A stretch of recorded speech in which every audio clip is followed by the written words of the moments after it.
दोस्तों आज हम पढ़ेंगे वेदरिंग के बारे में। वेदरिंग क्या होता है, इसके कितने टाइप्स होते हैं, हर टाइप का क्या मीनिंग है। देखिए वेदरिंग होता है जब कोई एक बिगर रॉक, ये कोई एक रॉक है, ये हमारी कोई रॉक है यानी कि चट्टान है, और जब ये स्मॉलर पार्टिकल्स में, इसमें स्मॉलर पार्टिकल से ब्रेक डाउन हो जाती है, किसी भी रीजन से हो जाए, किसी भी रीजन से हो जाए, यहाँ से टूट जाए, यहाँ से ब्रेक डाउन हो जाए, स्मॉलर पार्टिकल से ब्रेक डाउन हो जाए, तो उसे हम क्या कहते हैं, वेदरिंग। कि इसका वेदरिंग हो गया, ये स्मॉलर पार्टिकल्स में ब्रेक डाउन हो गया, इसे बोलते हैं वेदरिंग। वेदरिंग कितने टाइप्स का होता है? वेदरिंग के होते हैं 3 टाइप्स। कितने टाइप्स होते हैं? 3 टाइप्स। सबसे पहला आता है आपका फिजिकल वेदरिंग। कैसा? Physical weathering. सेकंड नंबर पे आपका आता है केमिकल वेदरिंग। क्या आता है? Chemical weathering. और थर्ड एंड लास्ट आता है आपका बायोलॉजिकल वेदरिंग। बायोलॉजिकल वेदरिंग, ठीक है। अब सबसे पहले नंबर पे आपका है फिजिकल वेदरिंग, और ये आपके 3 टाइप्स हो गए हैं। फिजिकल वेदरिंग में क्या होता है? जब कोई बिगर रॉक, इसमें सबसे अच्छा एग्जांपल है आपका ओनियन, प्याज। जैसे आप लोगों ने प्याज कभी छिली होगी, अगर आपने नहीं छिली है तो आज छिल के देखना, प्याज के छिलके उतरते हैं ऊपर से, लेयर में उतरते हैं। तो जब किसी रॉक की लेयर उतर जाती है ऊपर से, तो उसे हम कहते हैं फिजिकल वेदरिंग, ठीक है। ये किस वजह से होता है?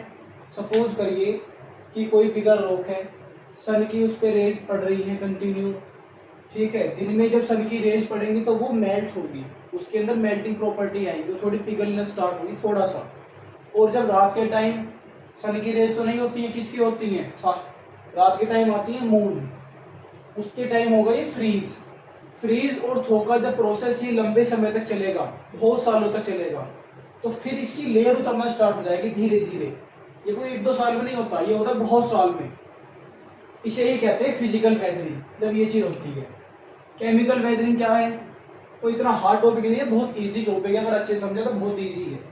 केमिकल वेदरिंग, जब कोई रॉक, ये कोई हमारी रॉक है, ठीक है, वाटर इसके कांटेक्ट में आता है, या रेनफॉल से, रेनफॉल हो, या फिर कोई फ्लड वगैरह आए, या फिर कोई रिवर यहाँ पे आ रही है, कुछ भी, किसी भी रीजन से रॉक इसके कांटेक्ट में आ रही है, वाटर के कांटेक्ट में आ रही है, तो इसके जो मिनरल्स हैं, जैसे कि लाइमस्टोन है और जो चीजें हैं, जो भी मिनरल्स हैं इस रॉक में, वो सब क्या हो जाते हैं? डिजोल्व हो जाते हैं।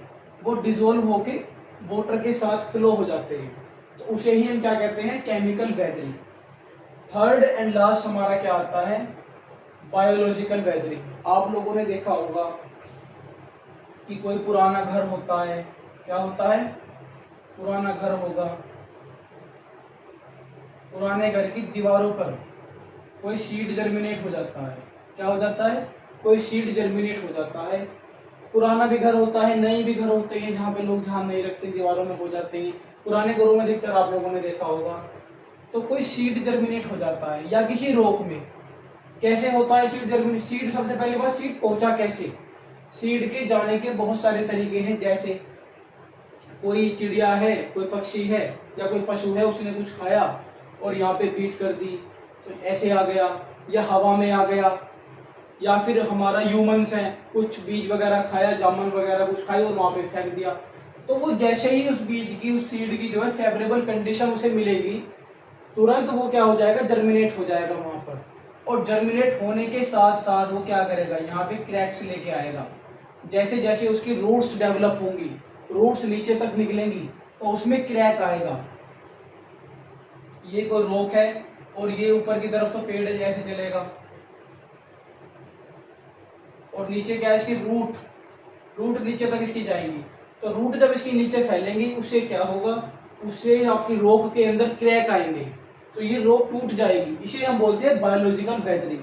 तो वेदरिंग के 3 टाइप्स हैं, physical weathering, chemical weathering and last biological weathering. Physical weathering आपको समझ में आ गया? फिजिकल वेदरिंग क्या है? जब कोई बिगर रॉक लेयर्स में उतरती है, सबसे अच्छा एग्जांपल है इसका ओनियन, ठीक है। ओनियन छिल के देखो, पता चल जाएगा आपको, ठीक है। सेकंड है केमिकल, जब हमारी कोई रॉक वाटर के कांटेक्ट में आती है और उसमें से जब मिनरल्स डिसॉल्व हो जाते हैं वाटर की वजह से, तो वो क्या होगी, केमिकल वेदरिंग, वो डिसॉल्व होके वो उसके अंदर से चीजें निकल जाएंगी, तो उसका वेदरिंग हो जाएगी। थर्ड नंबर पे आता है बायोलॉजिकल वेदरिंग, जब कोई सीड चाहे वो किसी भी वजह से गया हो और वो जब जर्मिनेट होता है, रूट्स उसके नीचे तक फैल जाती हैं, चाहे वो रॉक में हो, चाहे वो किसी घर में हो, कहीं पर भी हो, तो उससे क्या होगा, उससे भी वेदरिंग होगी। ये कहलाती है आपकी बायोलॉजिकल वेदरिंग। अब जब हम वेदरिंग पढ़ रहे हैं तो इसके साथ ही एक आता है इरोजन, वेदरिंग का ही छोटा दूसरा रूप है इरोजन। वेदरिंग में क्या होता है, वेदरिंग में तो ये होता है कि कोई भी बिगर रॉक स्मॉलर रॉक्स में टूट जाती है, स्मॉलर पार्ट्स में टूट जाती है, ठीक है। उसके बाद प्रोसीजर स्टार्ट होता है इरोजन का।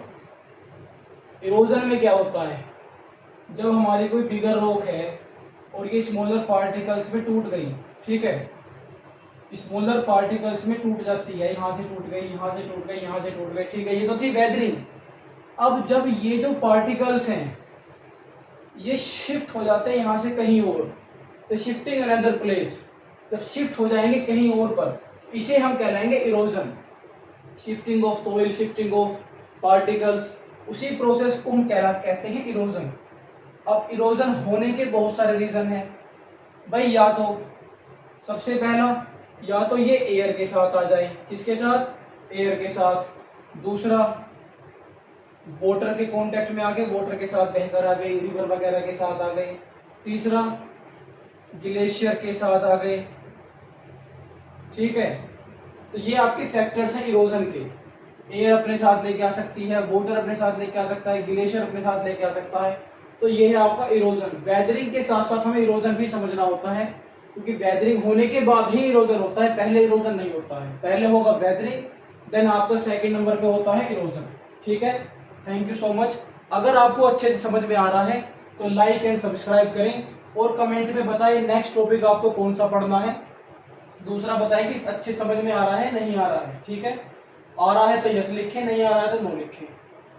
और जो नया टॉपिक आपको पढ़ना है, जो भी न्यू टॉपिक आप लोग पढ़ना चाहते हैं, वो आप प्लीज़ मुझे कमेंट में बताएं, मैं उस टॉपिक पर आपके लिए वीडियो लेके आऊँगा और अच्छे से एक्सप्लेन करूँगा, ठीक है guys. Okay, thank you so much.